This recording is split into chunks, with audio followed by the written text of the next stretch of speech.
Would you like to see the alignments and the aspects we're talking about this week? Well, check out the weekly overview on the funastrology.com YouTube channel. A picture really is worth 1,000 words. Boom!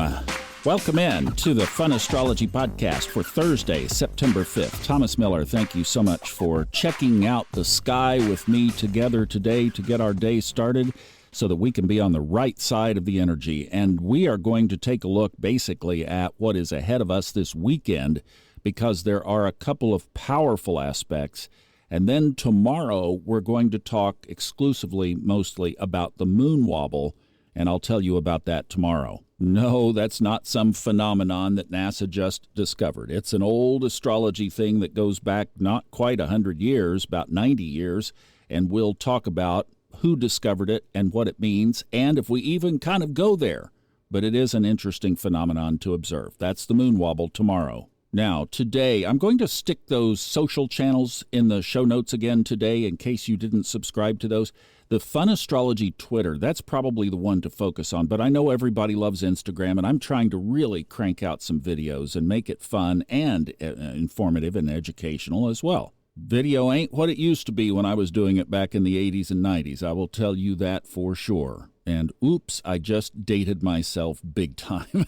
It's okay. You know, this is the Welcome to Medicare birthday month coming up. All right, nothing in the sky today or tomorrow. No exact aspects. So where we've been, and basically we're under that moon in Libra. Yay! So we'll enjoy that today and tomorrow. I hope that is forefront on your mind as these next 2 days unfold. But over the weekend, beginning early Saturday morning, my goodness, 12:20 Eastern time, so basically late evening on Friday for most in the United States, Mercury, the lower octave, squares Uranus, the higher octave, which is now, of course, in retrograde. Mercury ruling the mind, communications, travel, siblings, neighbors, etc. Uranus ruling shock, awe, surprise, genius, revolution, change, new technologies, new discoveries, authoritarianism and control, and the liberty of don't tell me what to do freedom.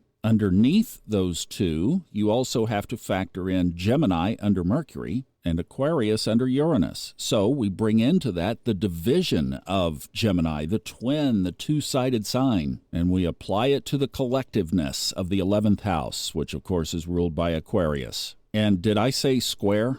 They are in a square. So that brings an element of tension. And that's why I wanted to talk about this today, because we're in it. I mean, these are so big and so prominent. Mercury, an ultimate trigger planet, with its big cousin, or its big, whatever you want to call the higher octave of Uranus, they are similarly connected. For example, they both have the propensity to shake things up, to break the rules, to go their own way, to do what they want, right? Especially Mercury in retrograde, and we'll see how Uranus behaves in its retrograde.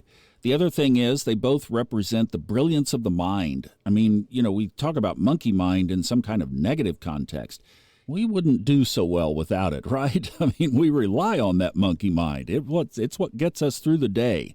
Well, we have the connection there as well. And another way that they're similar is, I would say, that both represent the collective in a sense. I mean, with Mercury ruling communication and travel, what do we do to interconnect with each other? That's on the smaller scale. Uranus, by its rulership of Aquarius and the 11th house, rules friends, your social group, your podcast audience, etc. The world, the connectivity of us all. So all of those factors could be triggered under this square by Mercury's passing across Uranus in this square aspect. The other thing that happens while you're sleeping between Friday night and Saturday morning is the moon will enter Scorpio, my home sign. So Saturday over the weekend, the moon will be in that deep, dark Scorpio water. So just realize that's a big shift coming from tomorrow into Saturday. And then the final aspect that we'll touch on for Sunday is the sun of the Sunday. It will be in an opposition with Saturn, which is also in retrograde. That one happens early as well. So these are all while you're asleep. That one's at 12:35 a.m. Eastern. So again, same thing for a lot of you. By the time you go to bed Saturday night, that will be in effect. That means Sun, Saturn, big movers, big thematic planets. We're feeling it today as well. So I don't want to go here. I really don't, but we need to just mention these are the aspects. I mean, we've got a square to a retrograde planet that is still very, very strong, and we have an opposition to Lord Karma. Both of those, in any kind of astrological interpretation, bring tension. And right on top of that, we have the moon in Scorpio. And those of you who have a Scorpio moon, you guys are rolling your eyes right now, aren't you? I saw that. I'm just going to, they're laughing right now. Those Scorpio moons are laughing.